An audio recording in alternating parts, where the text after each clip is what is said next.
ආයුබෝවන්. අපි හැමෝම දකින ගහක් කොළක් දිහා බැලුවම ඒකේ ඇතුලේ තියෙන පුදුමාකාර ලෝකය ගැන හිතලා තියෙනවද? අන්නේ සැඟවුණු වාස්තු විද්‍යාව. ඒ කියන්නේ ශාකපටක කියන රහස්‍ය ගැන තමයි අපි අද කතා කරන්න යන්නේ. හිතන්න බලන්න පොඩිම පොඩි ඇටයක් කොහොමද අහස උසට යන යෝධ ගහක් වෙන්නේ? ඒක නිකම් මැජික් එකක් වගේ නේද?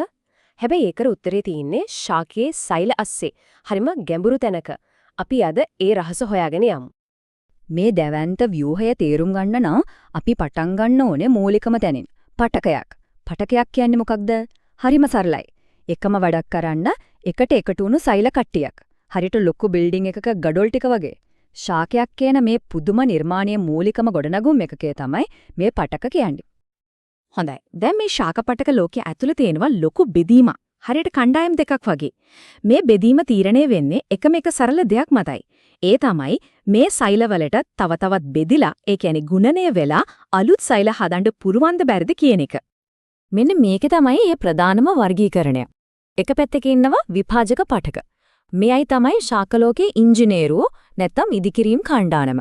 එයාලගේ එකම වැඩේ තමයි දිගටම බෙදිලා අලුත් සෛල හදන එක. අනිත් පැත්තේ ඉන්නවා ස්ථිර පටක. මේ අය හරියට විශේෂ පුහුණුවක් ලැබලා එකම ජොබ් එකක් කරන විශේෂඥයෝ වගේ. එයාලට බෙදෙන්න බෑ. එයාලට තියෙන ස්ථිර નિયમિત රාජකාරියක්. හරි. එහෙනම් අපි අපේ ගමන පටන් ගමු නේද? මුලින්ම අපි බලමු මේ නිර්මාණශීලී කලාප, ඒ කියන්නේ මේ ඉදිකිරීම් කණ්ඩායම ගැන. විභාජක පටක. මේව තමයි ශාකයක කවදාවත් නතර වෙන්නේ නැති වර්ධන එන්ජින්ම. ඉතින් මේ විභාජක සෛලා ඇයි මෙච්චර ඉක්මනට වර්ධනය වෙන්න දක්ෂ? හේතුව තමයි ඒවා ඒ වගේටමයි හැදිලා තියෙන්නේ. බලන්න මේවා පොඩි සෛලා එකට තදින් නැලවිලා ඉඩක්වත් නෑ අතර. ඒ වගේම එයාලගේ න්‍යෂ්ටිය ලොකුයි. වැදගත්ම දේ එයාලට ඕන තරම් ශක්තිය තියෙනවා. මොකද සෛලවල පවර් හවුස්, ඒ කියන්නේ මයිටොකොන්ඩ්‍රියා මේ සෛල ඇතුළ පෙරිලා. මේ වර්ධන එන්ජින් ප්‍රධාන වශයෙන් වර්ග තුනක් දෙනවා. හිතන්නකෝ ශාකයක් උසට යන්න ඕනේ නේද? ඒකට උදව් කරන්නේ අග්‍රස්ත විභාජකය. මේවා තියෙන්නේ මුල්වලයි කඳේ අග්‍රස්තේමයි. ඊළඟට ශාකය මහත් වෙන්නත් ඕනේ. ඒ වැඩේ කරන්නේ පාර්ශ්වික විභාජකය. තුන්වෙනියට තනකොළ වගේ ශාකවල පර්ව, ඒ කියන්නේ කොටස් දික් වෙන්න ඕනේ. අන්න ඒකට තමයි අන්තරස්ත විභාජකය උදව් කරන්නේ. හරි. දැන් අලුත් සෛල හැදුවා. ඊට පස්සේ මොකද්ද වෙන්නේ? අන්න එතනදි තමයි ස්ථිර පටක වේදිකාවට එන්නේ. මේවා හරියට විශ්වවිද්‍යාලයෙන් අවුට්ලෙලා විශේෂ උපාධියක් අරගෙන ජීවිත කාලෙටම එකම විශේෂ රැකියාවක් කරන්න සූදානම් වුණු සෛල වගේ. එයාලා තමන්ගේ වැඩේට ප්‍රවීණයෝ. හැබැයි මේ විශේෂඥයොත් එක වගේ නෑ. යාලත් කණ්ඩායම් දෙකකට බෙදෙනවා. සමහරක් ඉන්නවා සරල කණ්ඩායම්. ඒ කියන්නේ එකම જાතියේ සෛල එකතු වෙලා වැඩ කරනවා. තව කට්ටියක් ඉන්නවා සංකීර්ණ පද්ධති. ඒ කියන්නේ විවිධ වර්ගවල සෛල එකට එකතු වෙලා ලොකු වැඩක් කරනවා. අපි මුලින්ම මේ සරල කට්ටිය ගැන හොයලා බලමු. හරි. එහෙනම් මුලින්ම සරල ස්ථිර පටක නමෙම තේන වගේ මේවා හරිම සරලයි.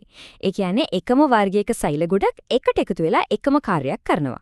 හරියට එකම යුනිෆෝම් එකේ ඇඳගත කණ්ඩායමක් වගේ. මෙන්න මේ වගුව දිහා බැලුවම අපිට මේ සරල පටක වර්ග තැන ගන්න හොඳ අදහසක් ගන්න පුළුවන්. බලන්න මෘදුස්තර කියන්නේ සජීවී සෛල. එයාලගේ ප්‍රධානම වැඩේ තමයි ශාකයට ආධාරකයක් දෙන එකයි, ආහාර වගේ දේවල් ගබඩා කරන එකයි. ස්ථූලකෝණාස්ත්‍රත් සජීවී සෛල. හැබැයි එයාලා දෙන්නේ නම්‍යශීලී ආධාරකයක්. ඊළඟට ඉන්නවා දෘಢස්තර. මේවා අජීවී සෛල. එයාලගේ එකම පරමාර්ථය තමයි ශාකයට උපරිම ශක්තිය. ඒ කියන්නේ දෘঢ় බව දෙන එක. හරි. අපි දැන් මේ එකින් එක ගැන තව ටිකක් විස්තරාත්මකව බලමු. මෘදුස්තර මේ තමයි ශාකයේ බහුලවම දකින්න ලැබෙන ගොඩක් වැඩ කරන පටකය. හරියට හිස්තන් පුරවන ෆිලර් එකක් වගේ. ශාකයේ මෘදු කොටස්, ගෙඩිවල මැදිය වගේ දේවල් හැදිලා තියෙන්නේ මේවයි. ඒ විතරක් නෙවෙයි ආහාර ගබඩා කරනවා, ජලය ගබඩා කරනවා. සමහර වෙලාවට කොළවලදී ප්‍රභා සංශ්ලේෂණය කරලා ආහාර හදන්නත් උදව් වෙනවා. ඊළඟට ස්ථූලකෝණාස්ත්‍ර. මේකත් ශක්තිය දෙන පටකයක්. හැබැයි මේකේ තියෙන විශේෂත්වය තමයි මේක තද නෑ. ඒ කියන්නේ නම්‍යශීලී. අනේ නිසා තමයි ලපටි කඳන්, කොළ නටු වගේ දේවල් හුළඟට කැඩෙන්නේ නැතුව ලස්සනට නැමෙන්නේ.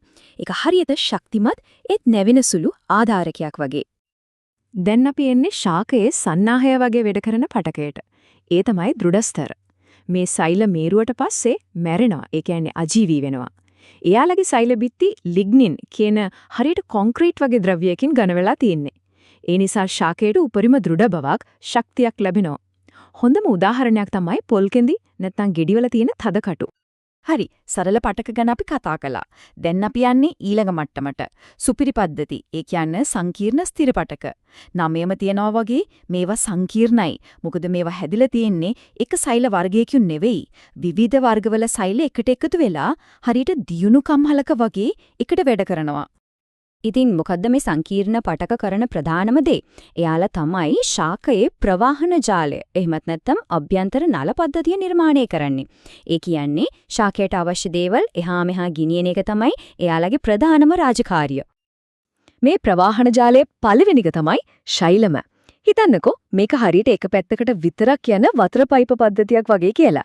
මේකෙන් කරන්නේ මුල් වලින් උරා ගන්න ජලයයි ඛනිජ ලවණයි ශාකයේ උඩට, ඒ කියන්නේ කොළ දක්වා ගෙනියන එක. පුදුමම දේ තමයි මේ වැඩේ කරන්න වැඩිපුර මුදාගන්නේ මැරිච්ච ඇතුළත හිස් නල වගේ තියෙන සෛල වීම. අනිත් ප්‍රවාහන ජාලය තමයි ප්ලොයම.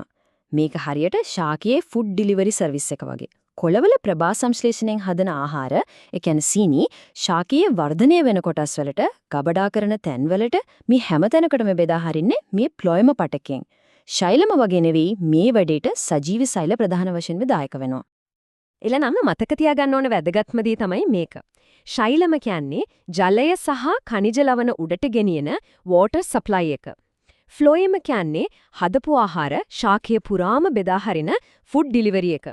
මේ දෙක තමයි ශාකයක ජීවේ රඳා පවතින ප්‍රධානම ප්‍රවාහන මාර්ග දෙක. හොඳයි.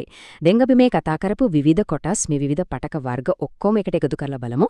කොහොමද මේ ඔක්කොම එකතු වෙලා එකට වැඩ කරලා පූර්ණ සජීවී ශාකයක් කියන මේ පුදුම නිර්මාණය බිහි කරන්නේ කියලා. ඉතින් සරලවම කිව්වොත් මේ තමයි ශාක පටකවල සම්පූර්ණ සැලැස්ම. හැමදේම පටන් ගන්නෙ බෙදීමේ හැකියාව තියෙනවද නැද්ද කියන තැනින්. බෙදෙන්න පුළුවන් සෛල විභාජක පටක වෙනවා. බෙදීම නතර කරලා විශේෂ වැඩක් බාරගත්තම ස්ථිර පටක වෙනවා. ඊට පස්සේ ඒ ස්ථිර පටකත් ඒවා හැදිලා තියෙන සෛල වර්ග අනුව සරල සහ සංකීර්ණ කියලා තවත් කොටස් දෙකකට බෙදෙනවා. මේක තමයි සම්පූර්ණ කතාව. අවසාන වශයෙන් මෙහෙම හිතන්න දෙයක් ඉතුරු කරන්න. පොඩි තනකොළ ගහකින්දන් යෝධ ගහක් දක්වා මේ හැම ශාකයක් ඇතුළෙම තියෙන මේ තරම් සංවිධානාත්මක, මේ තරම් සංකීර්ණ සෛලීය ව්‍යුහය දිහා බලුවම අපිට අපි වටේ තියෙන මුළු ජීව ලෝකයේම තියෙන ගැඹුරු බව, ඒකේ තියෙන විස්මිත සැලැස්ම ගැන මොන වගේ පණිවිඩයක්ද ලැබෙන්නේ?